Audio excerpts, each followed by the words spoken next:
What's up, everybody? It's HBT Live Straight Up Wrestling Show. Man, I am here. I'm going to talk a little bit about wrestling, but I'm going to do things here with the music. I'm sure you probably can see. Wait a minute. What's going on?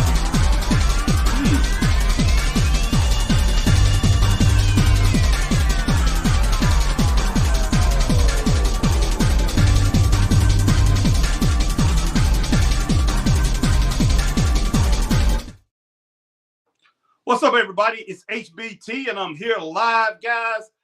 Pretty much going to talk a little bit about wrestling. I'm going to talk a little bit about my music. I'm sure you can see my keyboard right here. So I'm going to talk a little bit about music, and I'm going to talk a little bit about wrestling, guys. Hey, pretty much just wanted to come on in and do a little session here. I don't know how long I'm going to be on tonight, guys, but I'm going to come in here and talk about wrestling.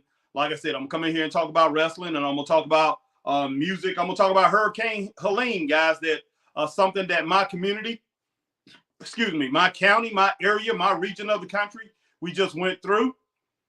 And I went through it, man, 11 days without any power in my house and everything. Never did go out and get a generator. I was back and forth to my sister-in-law's house who has a generator, and back and forth to a couple friends' houses who had power and everything. So out helping a lot of people do a lot of different things, man. Very busy during those 11 days, but had a lot of things to think about, as far as the 11 days of Hurricane Helene, as that thing was going on. Didn't get to see a lot of wrestling. Didn't know, I knew of a few things that was going on in wrestling, but not every single thing. Christopher Burton had power, but Chris has been working like 10 to 8, 11 to 8, man, every single day, just about during the week. So he's pretty much out of the loop too. We haven't been to wrestling as much as we wanted to, or seen as much. Of course, I did Monday Night Raw.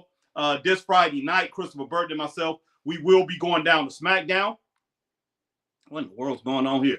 So we will be going to see SmackDown this Friday night in Greenville, South Carolina, our hometown. And we will be Saturday night. We will be in East Denali, Georgia, guys. We're gonna go down and rock it out with those guys. Pretty much on their annual Fright Mare. And the annual Fright Mare, they do it every Halloween or whatever. So we're gonna go there, and we're gonna pretty much go there, and we're gonna pretty much record this show. We're gonna record it live. Now we can't go on the air because they don't have in their building, you can't get internet access, so we can't come live. I wish we could, but we definitely gonna go and do that. But hey, guys, right now, like I say, hey, I'm in effect. Like I say, I'm gonna do some stuff here with my music, and I'm gonna talk about wrestling a little bit. I did this morning. Hey, before I started working, I was working with a client. I started, I did start watching NXT, but I wanted to go and satisfy him. He likes certain things that he likes to watch.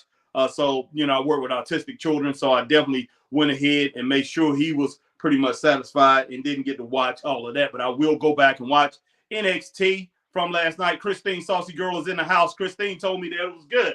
So I will go back and check that out. I'll check that out. And I will be checking out AEW, guys. So I will be doing that, but probably won't as far as I'm going to go and watch NXT tonight, AEW probably tomorrow, and I'll do a report on that tomorrow. So, guys, man, goodness sake, it's just been flat out crazy. It really has.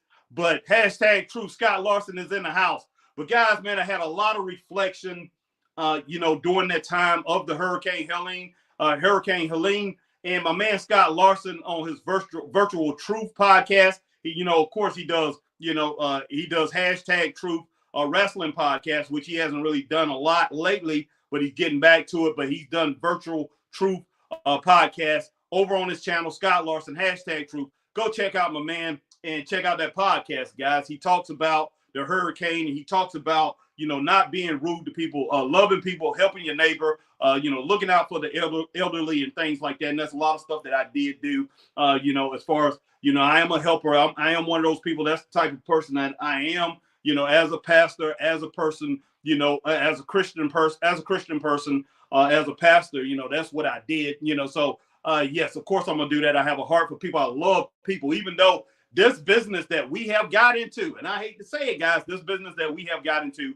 in the last little bit over 3 years have taken a lot out of me as far as, the things that I was doing, before I started doing this. Hey, man, hey, I did get out of the ministry for a little while, but right here, this wrestling business has turned me into somebody I really didn't want to be. It brought out the other person, the fleshly person, not the spiritual person. That's me. Even though that person is still there, and it's not going to make me go out there and do something that I shouldn't do. But yes, this business has brought out a lot of things, man, of my past, straight up. It just has. And I hate to put it on a lot of this independent wrestling thing that me and Chris got involved in, but it hasn't. It's just been very toxic. But like I said, hey, but yeah, that's 3.5 years of doing this. Been going on 3.5 years that we've been doing the Straight Up Wrestling Show podcast. And I tell you what, 11 days that I was out, man, 11 days that I haven't been around wrestling, and we pretty much took a break a couple weeks before that too. We was taking a break. Hey, I didn't really miss it. I really didn't. And look, wrestling is something that it was my number one source of entertainment back when I was growing up. It was back in the 70s and 80s. Nothing. I mean, 70s. I say, yeah. When I was 70s kid, 80s kid, mid to 70s to mid 70s to mid 80s, late 80s. I had met my wife. Got out of school. Came out of school, and on break for Christmas break, met my wife and everything. She was my girlfriend at that time. We was both young. A few years after that, we got married. So we've been together for like 36 years. We've been married for 32. So been married. So basically been together for 36 years. So everything went to that. Hey, I was a football player.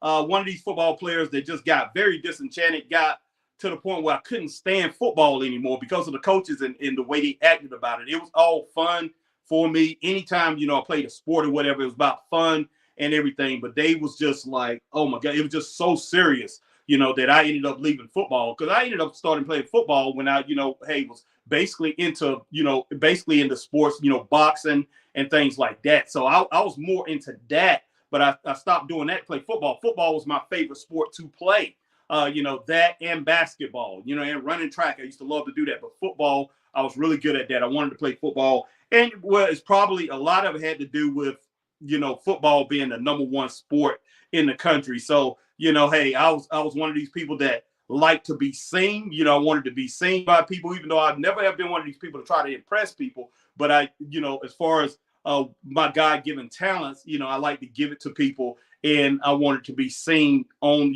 on that field. I like to be seen on the court. But, hey, I didn't continue to grow. I've been 5'10" since middle school. It stayed that way, so I did not continue to grow, which I was like 5'9" in sixth grade. Didn't continue to grow. So I thought I was going to be a center in basketball or forward or whatever. My skills didn't translate, as I became a point guard in high school. I was pretty good, but not as good as a lot of guys who grew up, with that skill back then, which was very important, because back then we had the hand check and we had a lot of things. But like I said, straight up, I wanted to be a wrestler. Guys, I wanted to be a wrestler before I was a boxer. I love wrestling. Love wrestling, guys. Loved it. But I was not big enough to be a wrestler, because back when I was growing up, man, if you wasn't a guy that was 200 pounds, at least 5'11", 5'10", some guys were 5'9", 5'10", 5'11". If you was 5'11", you needed to be about 240 pounds, 230, 240 pounds. I wasn't getting to that, guys. I was not that big. I got that big later on when I was in my late 30s, maybe 40s or whatever. But, then when I got back into shape, I lost it back down to my natural weight. But man, so yeah, I was not that big, and hey, I wasn't gonna take steroids to get that way. I didn't know if the wrestlers was on that or not. I thought they was all natural, but so of course I wasn't gonna get into wrestling. But that was my number one. Like I said, I love wrestling more than I love anything. So like, hey, I was good with my hands. So hey, I decided to box, guys. I used to love the box. I was real good at it, and I had people who wanted me to box. So I after I had got in a fight with a boxer's son, and his dad was a trainer. So that ended up, that's how I ended up becoming a boxer. Let's just put it that way, guys. But I love the box, but I love wrestling, guys. I would have loved to have been a wrestler. And that's one thing, as I came on later on, when me and Chris started doing this podcast, hey, our commentary partner, Danny Paris, man, the legendary Danny Paris, he wanted me to get into it so much. And I had guys who asked me, Chris Thunder Anderson, Missy Missy, his wife, asked me, hey, let Chris train you. And there's other people who said that because they said you got the size for it and everything. Hey, I'm between like 5'10", almost between a little bit over 5'10", and 225, 230, in pretty good shape. And people, hey, you got the size for it and everything like that, man. But hey, we started this thing. I was 54 years old. I'm like, I'm not getting into wrestling. I'm not going out there. I'm in pretty good shape, but I'm definitely not going to get into that ring and pretty much injure myself, man, because of course I'm in shape, but I'm not in shape like I used to be. But yeah, let me go ahead and get some comments here. I don't want to get behind, so let me go ahead and get Christine. I see you on here asking a couple. I got a couple comments, so I'm gonna go ahead and roll with that. My man Scott Larson, and hopefully some more people come in here. But I know there's gonna be more people watch the podcast. One thing that we have going on in Spartanburg, South Carolina, we have the Upper State Fair in Spartanburg, South Carolina. I know APW, American Pro Wrestling, is there, and I hope they have a successful week. They're wrestling from Tuesday to this Saturday, so they started last night and they're wrestling to Saturday. And hey, hopefully, it doesn't matter what I think about you guys. I know you guys might think I have a little beef with you guys, and Christopher Burton does too. But hey, man, we wish you nothing but the best there. And everybody, ever since we started doing this, everybody out here that's on the indie scene, man, all we wish for you guys is the best, man. We wanted to see you guys be the best. We want these wrestlers out here to make money. Not all this bickering, all this beef, all this crazy stuff that we have that's happening. And that's done happened since we've been out here on the scene, man, straight up. It's just flat crazy all the stuff that I've seen. And my man Scott Larson said last night, said, Harry, I've been doing this for 6 years. I think Scott said he's been doing it for 6 years. And it's been, the drama has continued on and on. He said, you don't think it's going to never stop. But it's kind of crazy. It is kind of crazy. I feel for a lot of these people. I really do. And I know I've seen all kind of things. I heard a lot of people say dumb things, really dumb things. When they saw me and Chris do this podcast, and, we did a podcast with Nick Fury, and we talked about American Pro Wrestling and what was going on there. And, you had certain people, and I hate to say it, I don't care if they're listening or whatever, jealousy and this and that, man. I don't I don't need to be jealous of nobody. And Christopher Burton doesn't either. I was very popular in school, guys, all the way through school. Very popular, know a lot of people, just always been very popular. Whatever I did, I've been blessed that way. And I thank God. I mean, all credit to my Lord and Savior, Jesus Christ. Man, it is not something that I asked for. And it's, I don't try to get attention. It's just there. And I thank God for that. But, I know a lot of these wrestlers and a lot of these people, a lot of promoters and things like that I've been around, they crave for attention. And they think that you're coming in and trying to take it from them. But one thing, another thing I've seen from these wrestlers, I've seen from fans, it's just totally different, man, than what it was back in the day. It's like you grabbing onto something and say, hey, this is mine. This is mine. I grew up in school. I wasn't popular or whatever. This is mine, and I'm hanging on to it. And you can't come in my club. That's what I'm finding. I'm sorry, guys. I'm sorry. That's what I'm finding.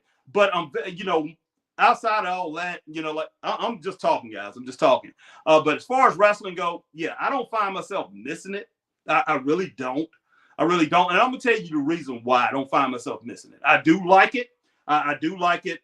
Do I love it? Do I love it like I did back in the 70s and 80s? No.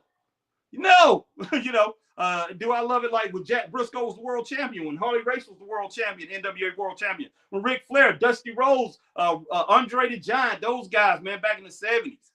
Do I love it? Do I love wrestling like that? When the Anderson brothers was running around dominating the NWA, when Bruno Sammartino and superstar Billy Graham, had the WWF World Heavyweight Champion, the title, when Nick Bockwinkel and Vern Gagne was doing their thing in AWA. Do I like wrestling like I used to like it back then? No. There's nothing in wrestling like that excite me. Only person, if there's a couple people that's in wrestling today that might give me that kind of feeling, that gives me a little return to the old school. That's Roman Reigns, but the problem with Roman Reigns, he's a part-time wrestler, guys. Cody Rhodes, I like Cody Rhodes a lot, and I think he could do a lot for the business. But Cody Rhodes, in my opinion, Cody is not being booked right, guys. He is not you have not put the challengers in his face. You haven't put the challengers in his face and lined them up in a certain way, in a certain order, to where he can, maximize his potential as world champion. It's not his fault, guys. People, oh, Cody's done. Cody, hey, man, Cody, he's born. He's born. No, man, look, the people that's running wrestling, in my opinion, Triple H, hey, buddy, it's all on you. It's all on you. Over in AEW, a lot of things that's going on there. You had Bryan Danielson and Okada, I think, last Wednesday, at their big show, Wednesday night, those two was in the main event, which that show did 680,000 views on the Nielsen ratings. And that match right there went down from that match started out like 692,000 people was watching, went down to like 648. So they lost 50-something thousand people during that match. It was crazy. I think they lost like 100,000 when it actually started. But even in the overrun, they ended up losing people. So I'm just like, what in the world's going on? Bryan Danielson, when he got there, he meant something. He meant something, guys. What does he mean now? To where you're losing viewers doing his match with Okada, guys. Okada, who's a great wrestler, a great guy, a great wrestler who should be a superstar over there, who should have uplifted AEW. But man, I'm like, things are just out of hand. It's out of hand, guys. It really is. Straight up. It's out of hand. So I'm sitting here and I'm looking. I love my partner. I love Christopher Burton. Now, Chris loves this podcast. He loves this podcast. I do too. And I love the people. My man Mag Magnum is in the house too. What's up, Mag? And I see Mr. All Day's Office in the house. Appreciate you coming in.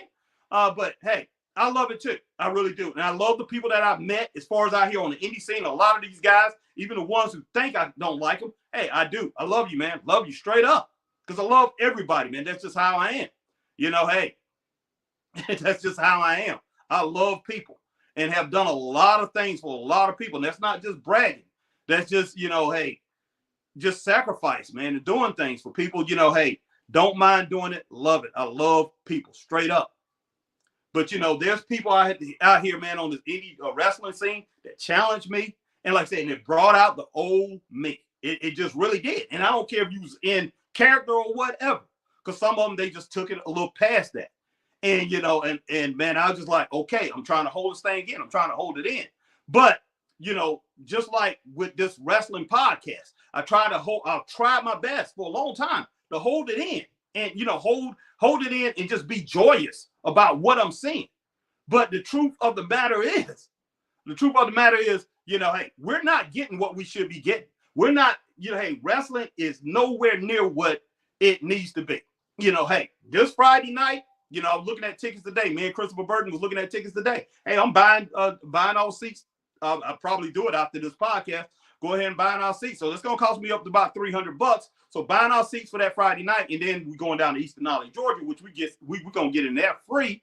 But, when you look at the time that you don't put in, you look at the money that you spent for all of this, I mean, you got to start asking yourself, is it all worth it? And is it really worth it for me to stop doing what I've been doing? Because like I say, for over 3 years, I really haven't done my music, man. I stopped doing it. This is my first love, especially when I became a Christian rapper. But, basically I do mostly producing now. But this is my first love. I put all this stuff on the shelf and just did wrestling. And then you have some people come on with the nerve and stuff like that. Oh, just jealousy, trying to get attention. Man, what are you talking about? I was one of the top 10 Christian rappers in the country for 6 years straight. So just like, I'm not trying to get attention from nobody. Guys, that's just not me, trying to get attention. But I was in the top 10. I got the records to prove it. Chris will tell you that. So I'm not trying to don't beg for no attention or whatever. Whatever I do, I've gotten attention.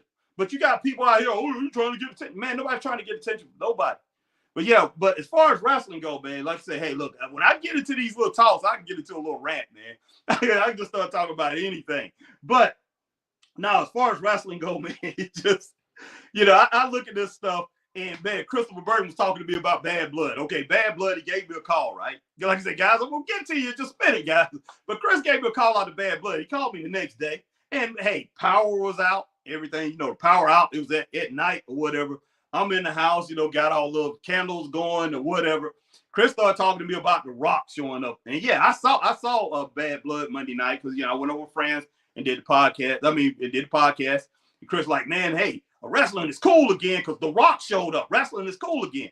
Man, I'm just like, man, I started going off about that. I started going off. Said, no, it's not cool again, Chris. Started going off, and I just started saying, bump this and bump that. Man, I just can't stand it. Because I'm like, hey, I'm looking, I looked at, okay, he came on Bad Blood, but I did that Monday night. But Bad Blood, man, let's go back to Bad Blood. Why wasn't Jade Cargill and Bianca Belair? Why didn't they have a match, guys? They're your champs. They're your world champs. Why didn't they have a match on Bad Blood? Why wasn't Braun Breaker on Bad Blood? Why wasn't this thing with Bronson Reed? I think Bronson is hurt. I'm not sure. Bronson Reed, Braun Strowman. Why those guys didn't have a match on Bad Blood? You got so many people on that roster, man, who deserves a spot. They only had, I think they had 5 matches, maybe 6. I think they had 5 matches. But, and some people try to tell me, they didn't have these matches back in the day. Yes, they did. Yes, they did. Even Tony Khan has 10, 12, 10 matches, sometimes in about 2 to 4 matches, dark matches on his pay-per-views. WWE lately, for like the last 4 or 5, man, they've had 5 to 6 matches on each and every one of them. Each and every one of them. So what is that telling me when I look at that as a consumer of the product, as a fan? What is that telling me? That's telling me that your mind, your creative, you guys cannot create past a couple little storylines. You can't get past what you got with CM, Punk, and Drew. Okay, you got that. You got the Bad Blood storyline, which is really not a great storyline. It's getting better. It's gotten better because, hey, the bloodline that we have there, just like my man Magnum says, it's a dime store bloodline. It's Wilson's, it's Dollar General, Dollar Tree, Family Dollar, whatever. But it's a fake, watered down bloodline, guys. So that right there, it's a mid card at best, but it was your main event. It's a mid card storyline. Yes, with Cody added into it, it's something great. But guys, you are giving me Cody Rhodes, guys. Cody Rhodes versus Solo Sikoa. Why? And then you had Kevin Owens after the show. He attacks Cody Rhodes. He attacks him. Why? I'm just like, okay, why? My thing is this, man, Cody, you got to make Cody look like a strong champion, guys. Something great. You got to put him in a position to be outstanding, to be great. And guys, hey, the blueprint is set. Triple H, go back and look at the records of Harley Race when he was the NWA World Champion. The defenses he had. Go look back at the blueprint of Jack Briscoe. Look at Ric Flair and what was going on with Ric Flair when he was the NWA World Champion. What made him great, man, was this guy would be in a feud back in 1981 with Dusty Rhodes. But outside of that feud with Dusty Rhodes, he was feuding with Dusty Rhodes up in Florida after he took the title off of him in 81, and he was feuding with Harley Race over in Missouri. And feuding with Giant Baba up in Japan at the same time, guys. At the same time. Then when he took the belt back from Harley Race in 83, when he regained it for a second time, the guy was in the doggone, this guy was out there feuding. Okay, he was trying to take the belt off Harley Race, but this guy was feuding off, he was in a feud with Bob Orton Jr. at the time and Dick Slater and won his title back. Then he was in a feud with those guys too. And, ended up in a feud with Magnum TA right at the same time as that thing went on. And then he was in a feud after Magnum TA. He was in a feud with Nikita Koloff and then Ricky Morton. His lineup was just excellent. That made a great champion, guys. That's what made wrestling. And it wasn't the only thing that was going on. In the mid-card feuds back then, in Mid-Atlantic Championship Wrestling, Jim Crockett Promotions was Jimmy the Boogie Woogie Man Valiant against Paul Jones' army or Gary Hart's army. And those guys had several guys come out to Jimmy Boogie Woogie Man Valiant. This was the mid-card. This was the mid-card feuds. and they made so much money out of it. He used to sell out. Jimmy Boogie Woogie Man Valiant to sell out everywhere he went as far as in the South. This man was feuding with Paul Jones, will bring in, having feuding with Pez Watley, Abdullah the Butcher, the Barbarian, Warlord, so many, Mass Superstar, so many different guys. And it was just a mid card. The guys that was second after Ric Flair that was feuding with people was Lex Luger and against Barry Windham. You had Arn Anderson and Tully Blanchard, feuding with guys coming after them, Manny Fernandez and Dusty Rhodes going after their titles. And you had the Russians who ended up taking the titles. And then the Russians, then you had the Road Warriors come in and feud with them. And you had Midnight Express and Rock and Roll Express come in on the tail end of that. But they had creative for all of them. But you got all these people that's working for WWE, man. And you know who used to do the creative back then for Jim Crockett? When all that stuff was going on, it was Dusty Rhodes. And he had input from, Tony Schiavone, who works for AEW. But you know what? Tony Schiavone was the producer for Jim Crockett Promotions. 6 years straight, man. No, 4 years. 4 years. He was the producer. And nothing went out in the ring unless Tony Schiavone approved it. It's crazy, man. It's crazy. Guys, let me get to your comments, man. Then I'm going to do some of my music here, guys. I'm going to do some of my music. I appreciate you coming in. But yeah, I'm just ranting. I'm just talking. But yeah, when I get like this, I can go on and on and on and on. I'm sorry, guys. Christine Saucy Girl says, hello, sir. How are you doing this evening? Glad to see you good and clear. Yes, I appreciate it. But yeah, doing pretty good. All right, my man, hashtag True Scott Larson says, let's go. Christine Saucy Girl, Mets just beat the Phillies to advance to the National League Championship Series, winning at home. Woo! All right. Mr. All Days Off says, what it do? All right, Mr. All Days Off says, Jack Briscoe, man, got demise. He like, hashtag Truth. As a podcaster, journalist, it's our job to put the shine on others. Sometimes people make it hard for us to give them shine. Some love the attention. Exactly. Magnum, greetings, Harry, in the chat. Glad to see you got power. Go Royals, no doubt. All right, the Royals. The Kansas City Royals, man, come on. All right, man, Mr. All Days Off. Gunther is a throwback. Yes, sir. Gunther reminds me of Johnny Valentine, man. He's that hard of a worker. He's that, that type of guy. And one thing about Gunther, I wish they could go back and look at what Johnny Valentine did, the way that Jim Crockett Promotions had him, man, the way they promoted him. And I think it would help them a lot, because one thing that Triple H is doing, sometimes he makes Gunther look weak when he has Gunther pretty much, go out there and pretty much back away from certain things and all that. But you got to make Gunther look very strong all the time. And Gunther do not need a sidekick there with him. Of course, have guys around and make him look strong, but never have guys come out there to fight his battle straight up. All right, let's see. Mr. All Days Off says he cooked Goldberg at Bad Blood. Yes, sir. Magnum says Mr. All Days Off, Gunther is the man. Yes, he is. Christine Saucy Girl, hey, Magnum, how are things over your way? Mr. All Days Off says, indeed, Christine Saucy Girl, Gunther is too arrogant and pompous for his own good. Christine Saucy Girl, he is something special. He really is.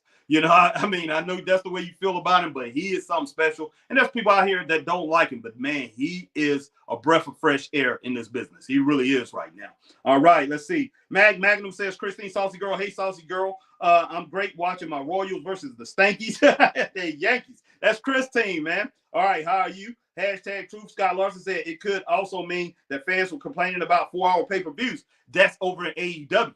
They never was complaining at the WWE. WWE's was always winning. I'm always finishing off in 3 hours. 3 hours or maybe a little bit longer. Anywhere from 3 to 3 hours, 30 minutes. The AEW has always been going anywhere from 4 hours and 15 minutes to 5 hours. That's what people was complaining about, not the WWE's. The WWE have been, every one of their pay-per-views was really good that they was putting on within the last 2 to 3 years since Triple H took over. And even at the end of Vince McMahon's run, they was doing pretty good pay-per-views. So that's not the case right there, Scott Larson. All right. Mag says, Christine Saucy Girl, that's great. I like the Mets. All right, Christine Saucy Girl, Magnum, like the Mets a lot. Frankie Lindor is awesome. Yeah. All right, Mr. All Days Off. I wonder if Shane will debut at Wrestle Dream and join Moss's crew. Shane and Daniel Bryan were general managers on SmackDown in 2016. Yes, they were. But the whole thing is this. with Shane McMahon. I would love to see him. And I know they're going to pretty much bring Bobby Lashley in here soon, sometime soon. But the thing about Shane McMahon, it's not going to make much of a difference unless Shane McMahon is bringing Vince McMahon's ideas there. It's not going to make much of a difference at all, Mr. All Days, in my opinion, because Shane McMahon never worked in creative. Never worked in creative. Now, he might have looked over people that worked in creative, was looking over people that worked in creative, him and Bryan Danielson. But Shane McMahon was never in creative. And Bryan Danielson done showed us what he can do as far as creative go. I'm just like, man, I just don't know. Maybe it's the culture that they've already built over in AEW. So, yeah, that's a great point. Yeah, no doubt. I appreciate that, Mr. All Days Off. But, man, yeah, it might just be the culture that they built over in AEW already. But, man, I just don't see it. I just don't see it. Shane, Shane, as popular as Shane is, and Shane has a huge name, which, we had a guy who used to roll with me and Chris on the podcast, and he was saying, Shane McMahon, I'm asking, because we saying who's out here that's more popular outside, that's not a wrestler. I mean, that's more popular than Ric Flair outside of the name Vince McMahon. And, at the time, 3 years ago, as far as the popularity that Ric Flair has reached with the young people and as far as the general population. And he said Shane McMahon. And when I sit there and I think about it, I'm like, what? Shane really wasn't a wrestler. And, and then basically he had something to say, Shane was a wrestler. I wish you would say that to Shane. It's just flat out crazy. But, Shane did wrestle. And hey, I enjoyed him. I enjoyed watching Shane. Shane would do some crazy things, man, out here, out in the wrestling ring. Very exciting. But outside of that, goodness, wow, guys, I hope I had to stop my thing for a second. But outside of him pretty much getting in the ring, and he's not going to get in the ring and do what he used to do. I mean, Shane, in his early 50s or whatever, he's like early 50s. Shane is not going to be able to get in there and do the crazy stuff that he used to do. If he does, he's going to get hurt. There's no ends, ands, or buts about it. But Shane McMahon, besides name recognition, what is he going to bring to the table? Because he will do that. And there will be people, even WWE fans, will go over there and watch for the first couple of weeks to see what he does. But if the product doesn't improve in that ring, it's not going to make a bit of difference for them to have Shane McMahon over there. Shane McMahon gonna go in there and he might say, oh, we shouldn't do this or we shouldn't do that. But when you're in desperation mode, because they're in desperation mode, you better believe that. It doesn't matter that they've signed this deal with Warner, this new deal with Warner Brothers, television, and they're going to be on Max and all that. Doesn't make a difference because they are in desperation mode. It doesn't matter what anybody says about AEW. Hey, I want them to succeed straight up, but they definitely in desperation mode, and they are going to charge. I don't know what they're going to charge, but it remains to be seen, guys. How much they're going to charge. People are going to pay that extra premium, $10 or $15, $14.99, whatever Max is charging, because you better believe they're going to go up on their prices at the beginning of the year. I guarantee it. $10.99, $12.99, whatever it is. And a lot of people don't have Max, but those people that's watching AEW or want to watch it is going to go and sign up for Max. And then that pay-per-view premium, it's at $49.99, $59.99. That's what they've been charging. And I get all their pay-per-views, almost all of their pay-per-views. That right there is going to jump. I mean, that's going to not jump. That right there is going to be cut, but they're probably going to charge them $39.99, $34.99 at the least, probably going to be $35.99, $34.99. It's not going to be no special rate, no $29.99, $24.99. But Max is going to develop their own system. And if Max go back to what they had, like when they had HBO boxing, that thing's going to go up $78.99, $88.99, or whatever. It's going to be crazy what they're going to do. People probably going to end up paying more money for these pay-per-views than what they were paying. I guarantee it. It's going to happen, especially if they don't get the numbers with TNT and WTBS. If it continues to go down, these pay-per-view numbers going to go up, and especially if they continue to lose fan support at the gate. The gate receipts continue to go down. These pay-per-views are going to go up. These numbers are going to go up. It can end up being catastrophic, to tell you the truth, man. I hate to say that. I hate to be negative. But, man, they are in survival mode, and they in a point where they got to satisfy these streamers now, because one thing about streaming, everybody besides Netflix really, and streaming is really losing money. They really are.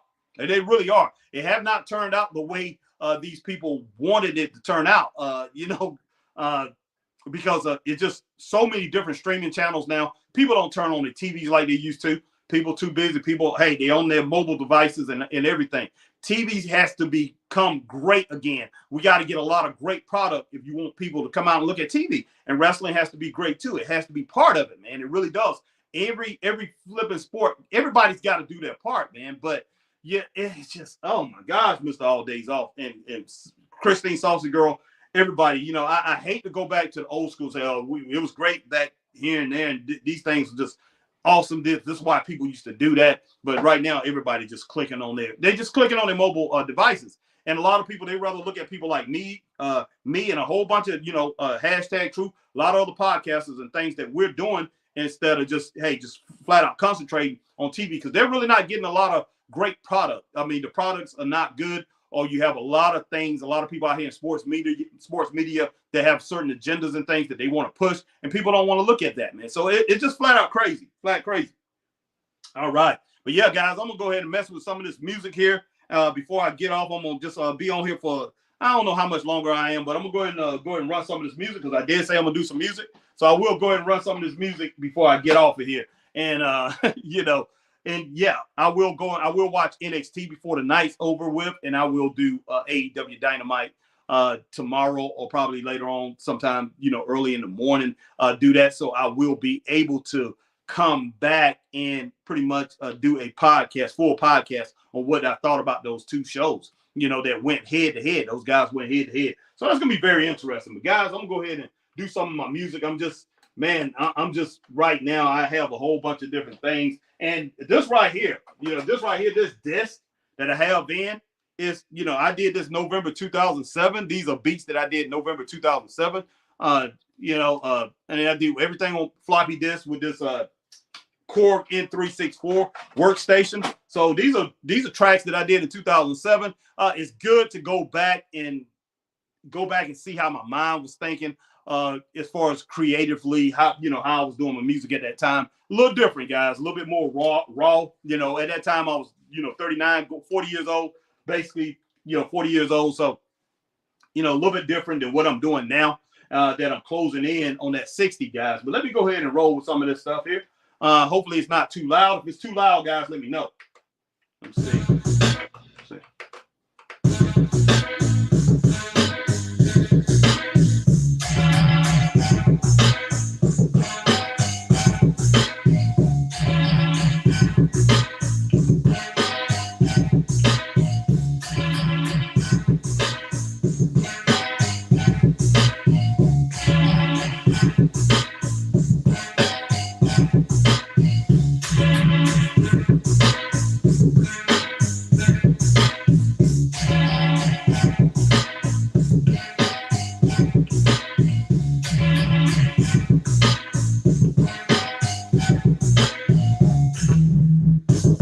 All right, guys, if that's too loud for you, let me know.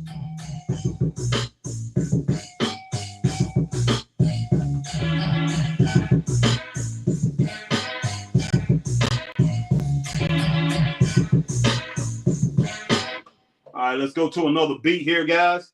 Just going over some of these beats that I did, back in that time. So yeah, I'm just gonna go through what I have on this right here on this floppy disk. I think I got like 8 songs on this, maybe 10. But usually I do 10. I look like I didn't do 10 on here. So I'm gonna go, I think I did 8. So I'm just pretty much, going through some of these beats here, guys.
got a church horn in there, guys. I got a church pipe. Like I said, I used to be, that's just producing for myself right there as far as, you know, the things that I was doing, you know, doing Christian rap and everything. So you guys, you know, throw those organs in there. All right, Mr. All Days Off. I see you got that, pretty much got that floppy disk in there.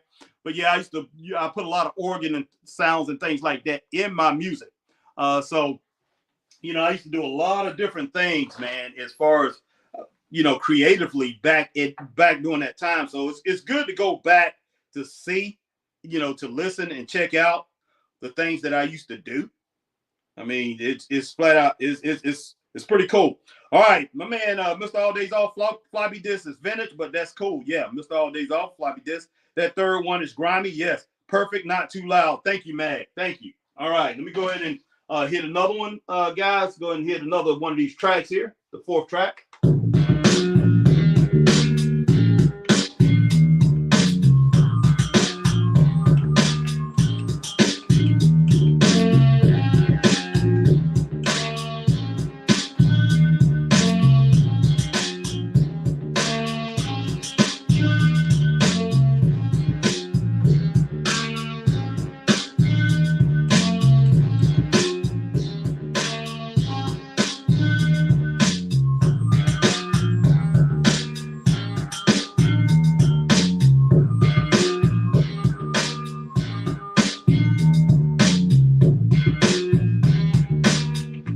Down to just the bass line here, guys.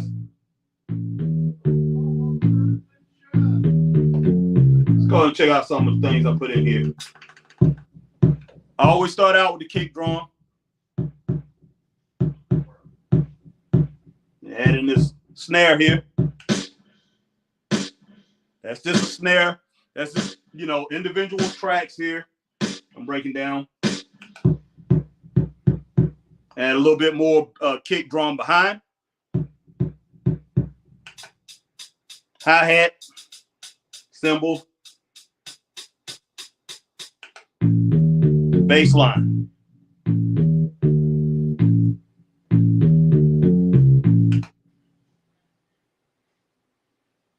There's got to be something in here on that. Okay, some cowbell.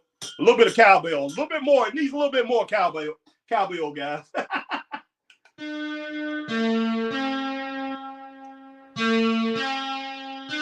Throwing some strings on top of that. Okay. That's some bow glass. That's some Bayou glass there. All right, it's 12-string guitar.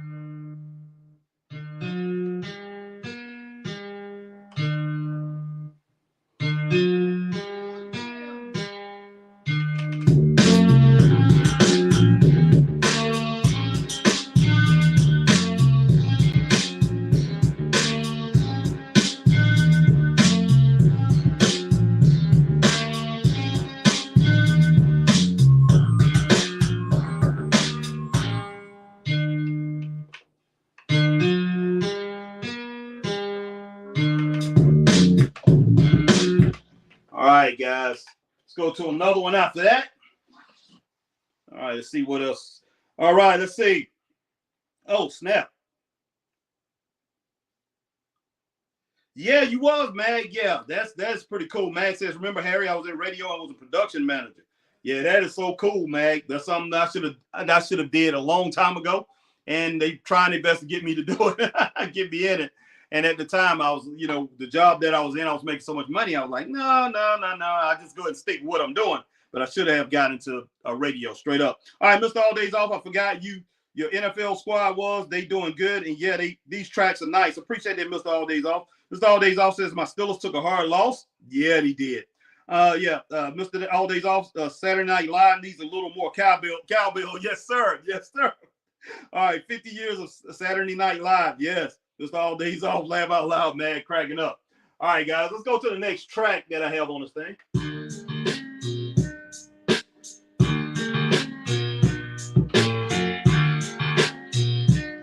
Something a little bit slower.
right, guys. I hope y'all heard that track pretty good. I'm trying to, just breaking it down a little bit. That's a pretty good track. I don't know what I made that for, but I have so many tracks. Sometimes I just making beats, trying to be a little different with most of them, with every one of them that I could be.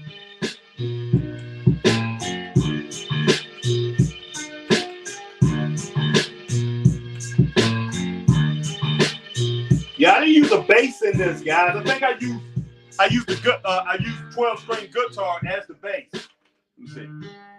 No, I didn't. All right, that's the 12-string guitar. Let me see if I can find that bass sound. I think I used a piano bass.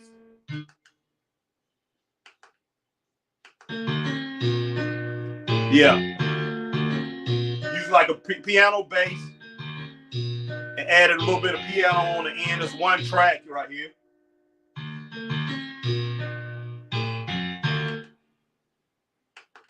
So yeah, I used the piano as the bass. The bass from the piano, just put it that way. So I went high, low with the high notes, and the dark keys and the light keys. Man, I'm losing power here. All right, guys. But hey, all right, let me see. I'm gonna do a couple other ones. I hear you, Mr. All Days Off. Says I should have stuck to playing the keyboard as a kid, like my mom tried to put me in. Laugh out loud. No doubt, Mr. All Days Off, man. It's a great thing to do if you know how to do it or whatever. Know how to play it. It's really a good thing if you can just really get into the keyboard synthesizer way of doing your music. Also great if you can play live. If you can just play live instruments, guys. But this right here is where you can, the core, the workstations, the Yamaha workstations, the core workstations, the Roland workstations, or whatever you do, whatever you have, man. It's, very good tool to have. If you want to just make your songs, if you want to be able to create your songs, by yourself. A lot of these keyboards, I had friends who had keyboards who had samplers and things like that. Mine doesn't have a sampler. Because I never sample music. I always wanted to create things instead of trying to do things what other people was doing. I've always been very creative in everything that I do. And as far as you guys see, as far as me talking out here on the wrestling scene, and I always talk about what I would do creatively if I was in control or if I was the head booker for one of these major companies. I have a lot of ideas, but creativity in this world, and I'm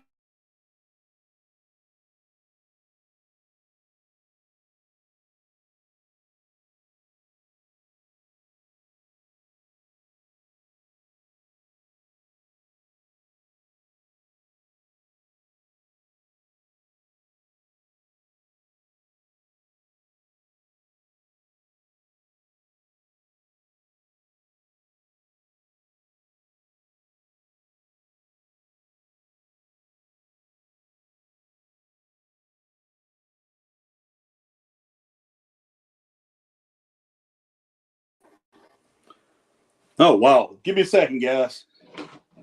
Yeah, sorry about that, man. I hope y'all can hear me right now. I'm about to do something here.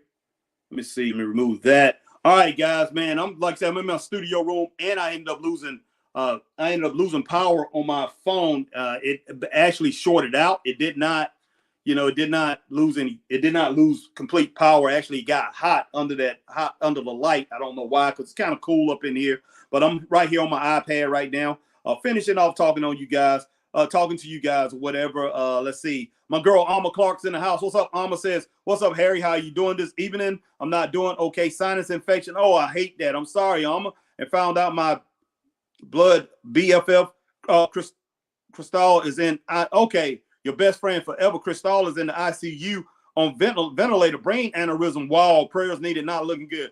All prayers to your friend Alma Clark, and all prayers to you. I'm sorry about that. I'm definitely praying to the Lord for, hey, her to come out of that. Your friend, your best friend, I don't know if it's guy or female, to come out of that, and definitely prayers for you with the sinus infection. Sorry to hear that, Alma. All right, Mr. All Days Off says view on current music production.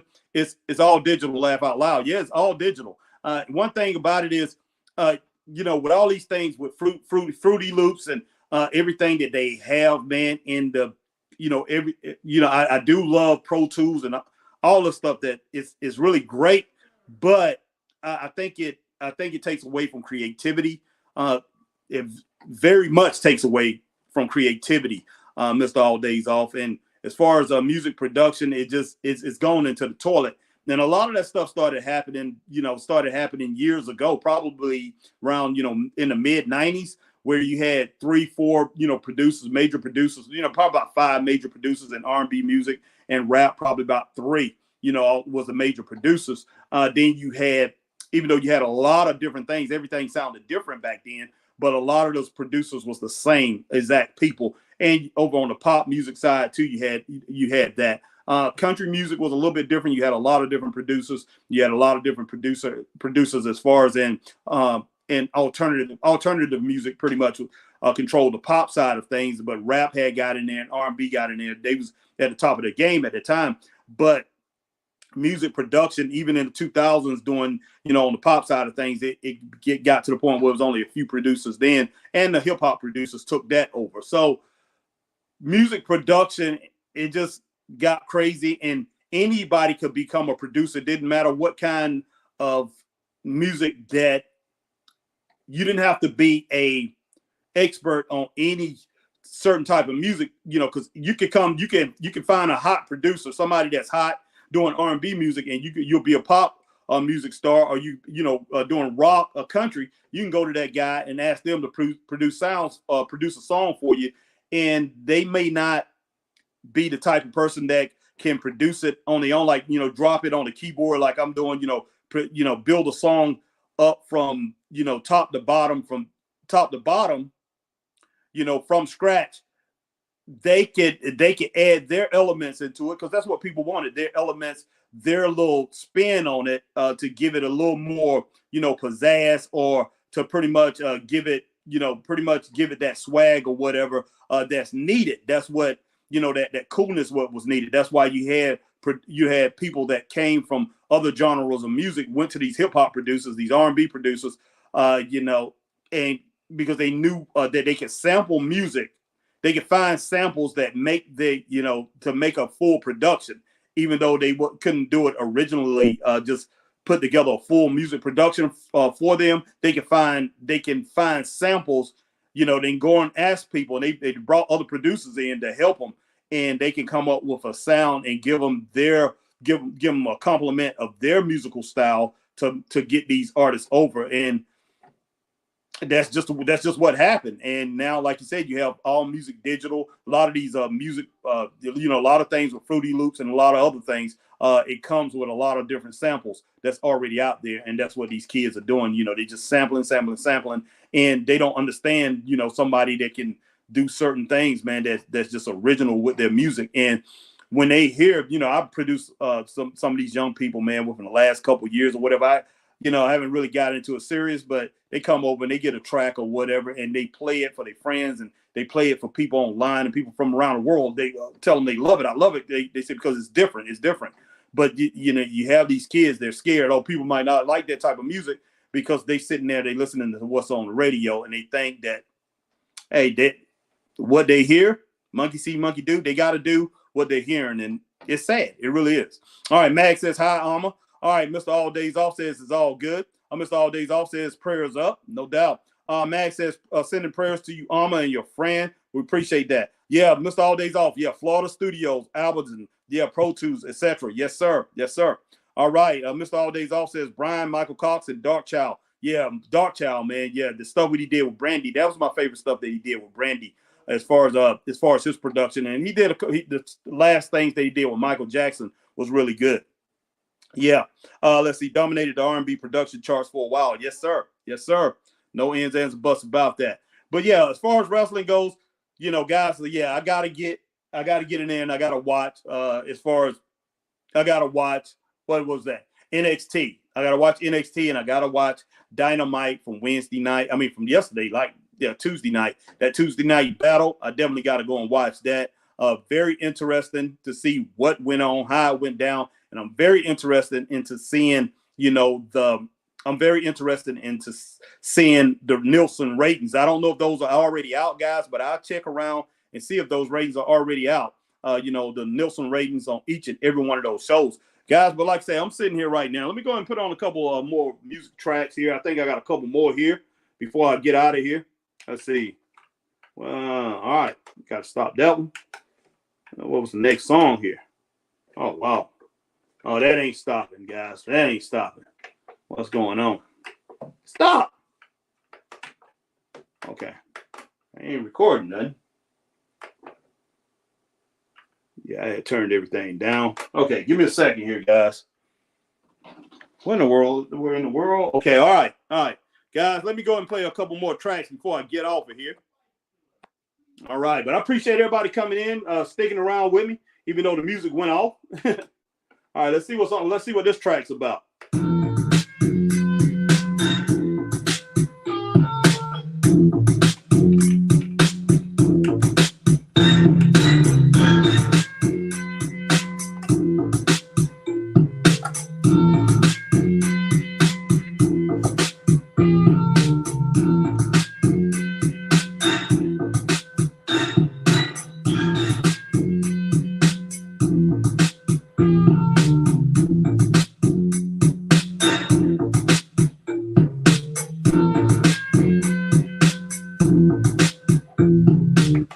See what I got. Okay, on this next track. Just going through what. Okay, do I got something?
All right, guys.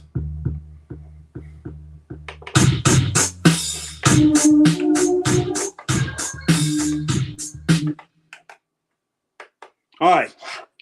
All right, that's everything that's on that. That's everything that's on that disc, guys. So hey, yeah, like I said, hey, just wanted to mess around with some of this music here, talk a little bit about wrestling. But guys, I appreciate each and every one of you coming in. My man, Mr. All Days Off in the house. My man, Magnum come through. My Christine Saucy Girl come through. Alma Clark, and all prayers out to Alma Clark. Let's see, who else that we had? And everybody else, man. Magnum come through. Like I say, my man Scott Larson from #Truth come rolling through. Appreciate each and every one of you guys coming through. Hey, man. And I'll see you guys a little bit later. Stay straight up. Peace.